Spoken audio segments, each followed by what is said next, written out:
Okay, we are on the home stretch. Last lecture for chapter 4. So now we're kind of outside of the cells, and we're going to talk about a cell wall in a plant cell. Okay, so these are not found in animal cells or around animal cells. So this is plant specific that we're talking about. Some fungi, some protists do have cell walls, but they're made out of different components. So we're just going to focus on plant cell wall. And the function of any cell wall is to protect the cell. It helps prevent the cell from drying out. It provides support for the cell. So I have told you when we talked about this big central vacuole that for plants to stand upright, the central vacuole has to be really full of water. And that puts a lot of pressure on the cell wall on the outside. And because it has this nice strong cell wall, you can get what we call turgor, and we'll talk about this more. But it gives that pressure so that the plant can actually stand up. It's located outside of the plasma membrane. Oh, hold on, I forgot to take off my... Yeah. So it's outside of the cell membrane or the plasma membrane. So this kind of bluish green is the plasma membrane, and then outside of that is the cell wall. And for plant cells, the cell wall is made out of cellulose. So we will talk more about cellulose, but what I want you to know is that cellulose is these big fibers made up of glucose.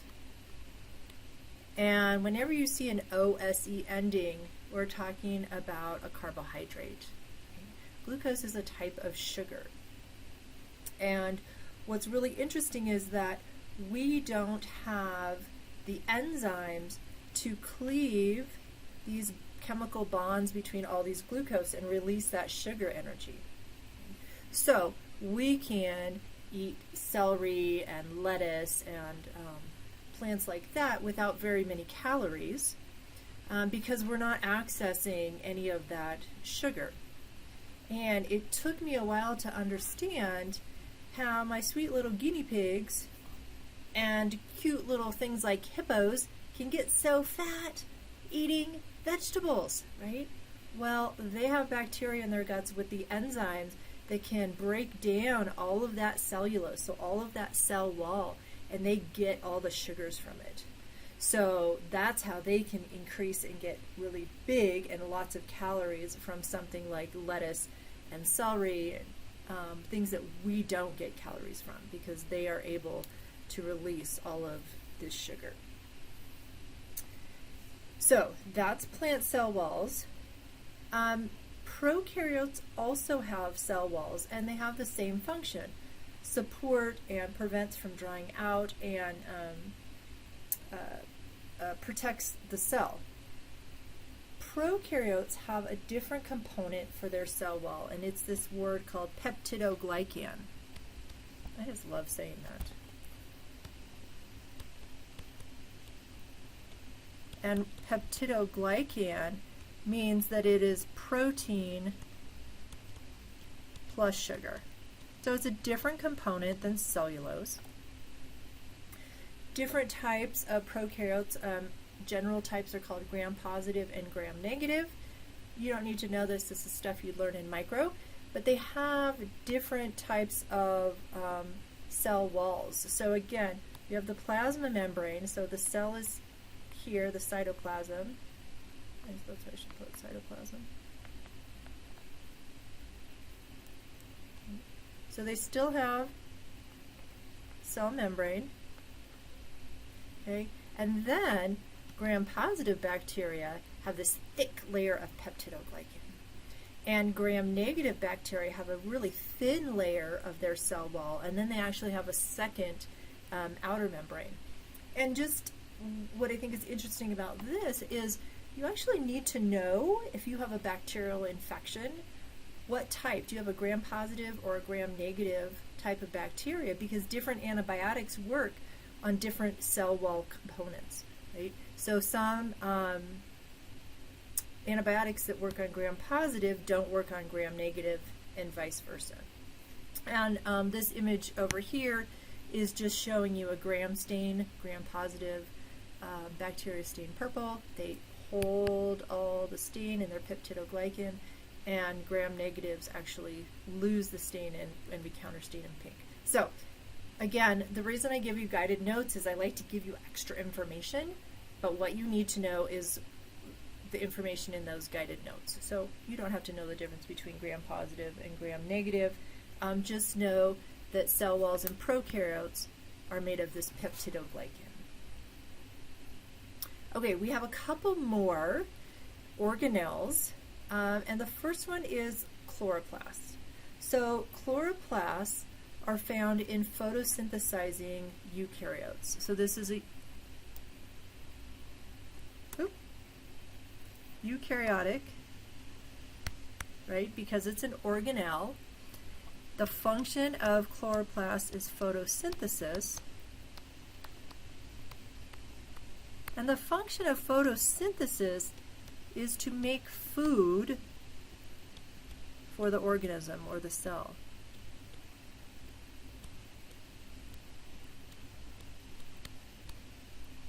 Okay? Photosynthesis is not for making energy per se, right? That's the mitochondria, and we'll talk about those in a minute. So here again are my favorite little guys. Euglena, these are protists, and you can see they're green and they have chloroplasts. And here's a plant cell, and all these little green organelles are chloroplasts.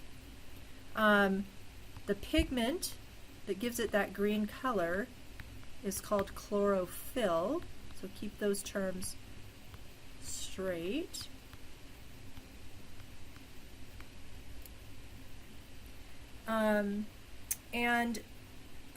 Organisms that can do photosynthesis, they're called autotrophs.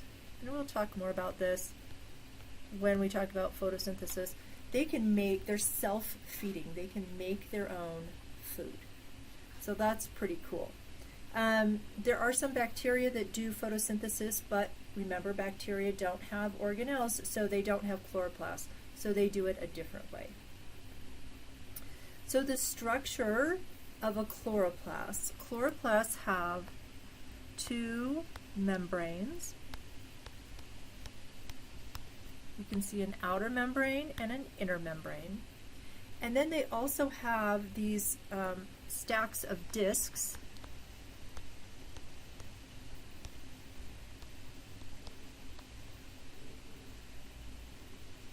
Okay. And the discs are called a thylakoid, and the stack is called the granum. And then this space, oops, there we are, stroma. This space in surrounding these thylakoid stacks, and you don't need to know this word, is called the stroma. And we'll come back and talk a lot about these structures when we talk about photosynthesis.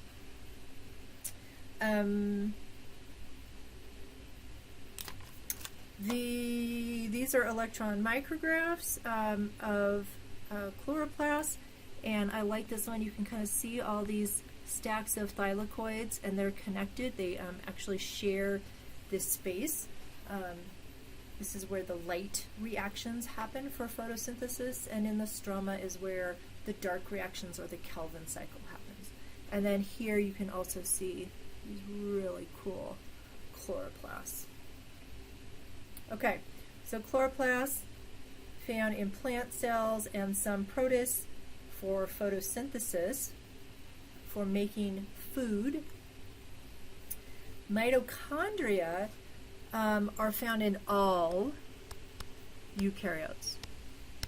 Okay, plant, animal, protist, fungi, and their function is to make ATP, and ATP is the energy molecule.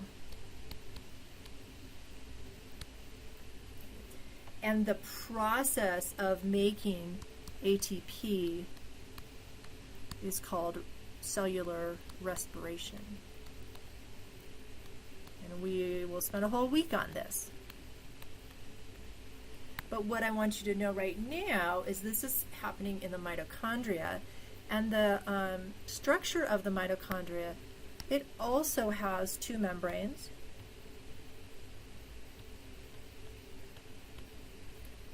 The inner membrane, and so when I draw a mitochondria, I draw like an oval, and then I draw the inner membrane with all these folds.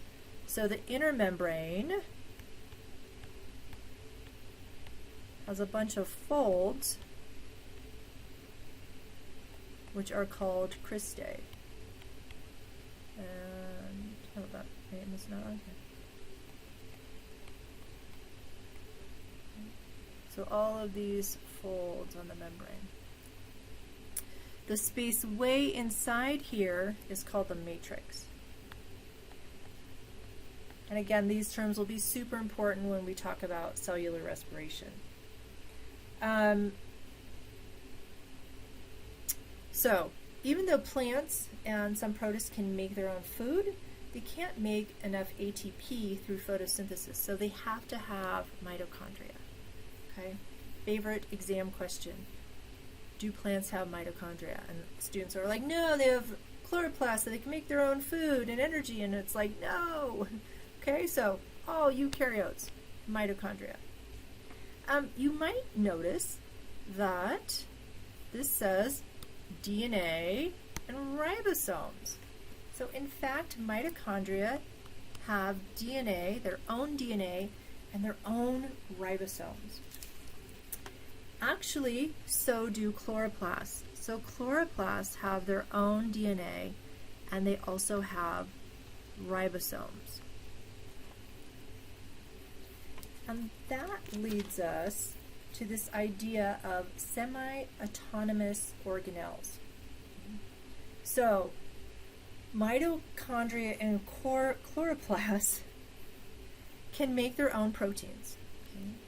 So let's write that. Can make own proteins. Let's modify that by saying that they can make how do I want to do this? Okay, they can make their own proteins, but they also need proteins made by the cell.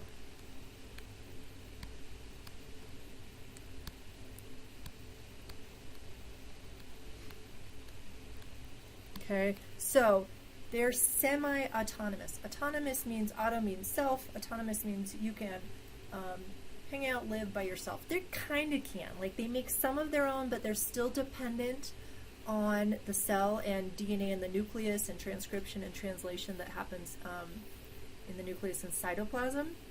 So they're semi-autonomous organelles. They're kind of on their own.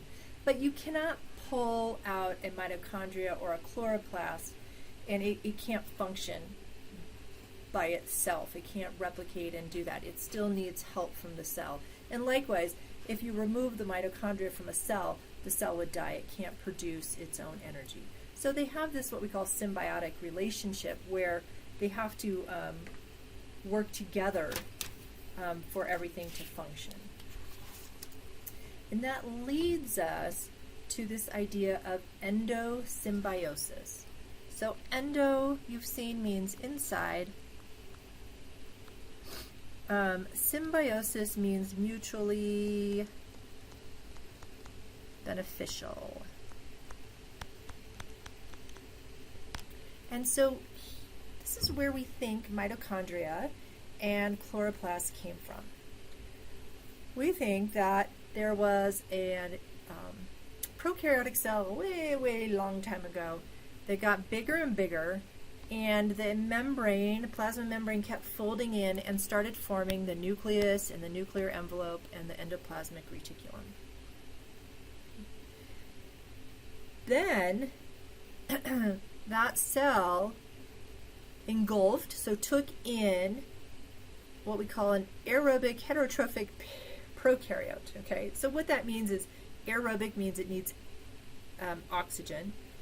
Heterotrophic means it still has to eat. Okay, so it's not an autotroph, it's not a self-feeder.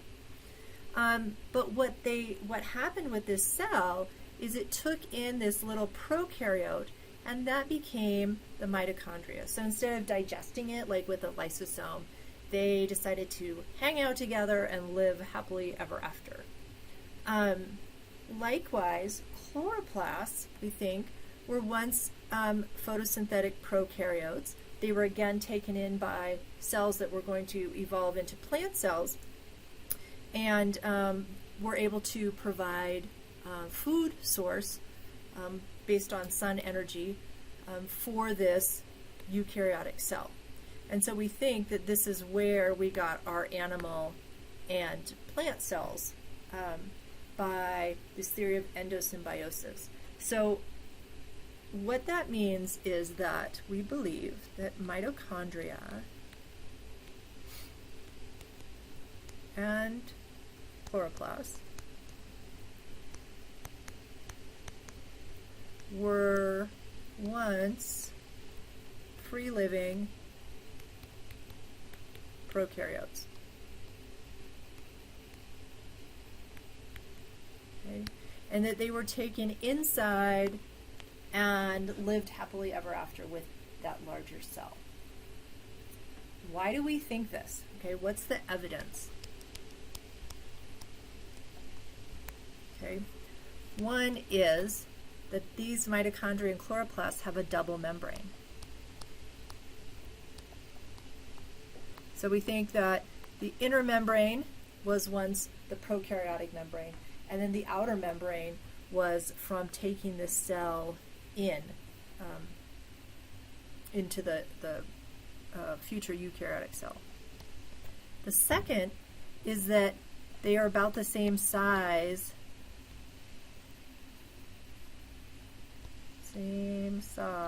as a prokaryotic cell.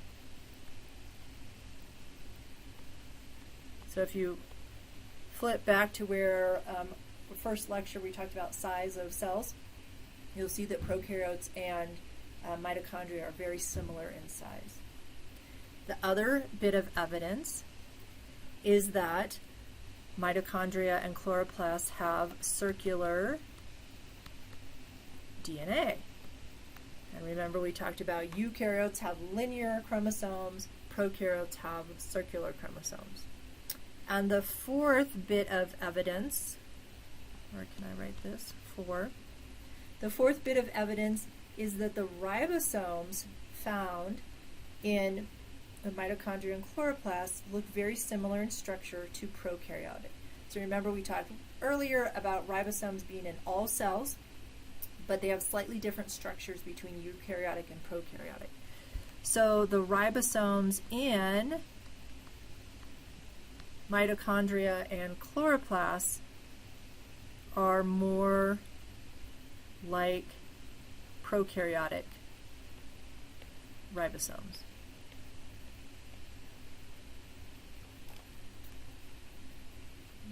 So this is the theory of endosymbiosis, the endosymbiont theory, that chloroplasts and mitochondria were once free-living prokaryotes that were taken into a larger cell, and now they live together and rely upon each other.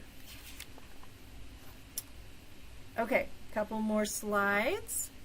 Now we're really getting outside the cell, and we're talking about cell movement. So some cells can kind of swim, and they have flagella and cilia, and this is an external structure.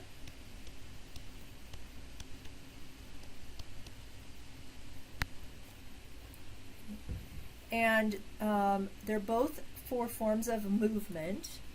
They're both made of microtubules. Remember we talked about that cytoskeleton. Flagella are long proteins, and there's usually very few.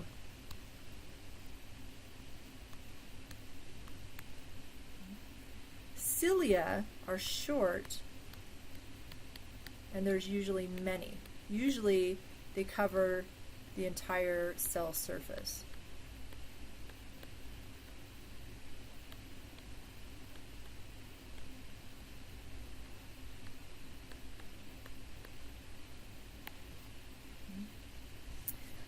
Some of the differences is flagella really help propel, like a tail, propel the cell. Cilia actually do this more like beating. And so yes, the cell can move, but they also beat so that the cell is moving the environment. And this is a way for feeding to happen. So here's some pictures of cells. So these are sperm cells. You probably have heard of sperm, and they swim to that egg. This is Giardia. So if you've ever had Giardia, a lot of dogs get Giardia. It's this little protozoa with these flagella that help it swim. Over here we have paramecium. Hopefully you can see all these little cilia, and the stentor also has these little cilia. And what they're doing is they're moving the environment so that they can eat, so that they can move food towards their mouth. So flagella and cilia help with movement. They are external structures. Flagella are long, and usually there's only a few of them. Cilia are short, and they're usually many, many, many. Now, some prokaryotes have flagella as well. And this is just an image showing you that they can have flagella, multiple, a few, a bunch, on different sides. Helicobacter pylori. H. pylori is what causes stomach ulcers. And you can see the cool flagella on this little guy. He's a bacteria, right? And this helps him, I don't know why I call him. This helps the bacteria actually dive down into your cells, in between your cells, and cause ulcers in your gut system. So prokaryotes can have flagella. They're just a different structure than the eukaryotic flagella. And we're not getting into those details, but just so you know. But they have the same function, which is cell movement. All right, one more set of terms, and these are for prokaryotes, and these are for cell attachment. Okay? So you have fimbriae and pili. And fimbriae, fimbriae are these short protein fibers that are coming out of the cell, and they help things stick. So E. coli, some produce fimbriae so they can stick into your gut, and they can be there and help make vitamins for you and help do digestion. So fimbriae is for cell attachment. Now, these used to always be called pili, and then they were kind of differentiated, and pili are attachment between two cells. So this is a pilus, single, and this is actually called a sex pilus. And when you take genetics and microbiology, you will learn that this bacteria can actually transfer DNA and share it with that bacteria. So we call it bacterial sex. It's genetic information transfer, and this pilus starts at this guy and then grows. So it's a different type of attachment. It's not attachment to a surface, but it's attachment and transfer of genetic information. So we'll just put transfer genetic information. Okay, let me make sure. All right, we have now completed chapter 4. So I just want to remind you that you have lots of resources to help you study this material. You have guided lecture notes that I hope you used throughout these lectures to get the important information. You have chapter objectives. Those are below where you found all the links to the videos. Those help is another way. Now you can go back to the chapter objectives and refresh and see what you remember, what you don't remember. For this chapter, you have the parts of the cell chart to fill out. What are their functions? What do they look like? What kind of cells they are in? We will have class activities, so you will participate in activities, learning parts of the cell, and then we'll post some additional worksheets in this chapter 4 module. Okay, you made it through your first chapter, General Biology. Great job. I'll see you soon.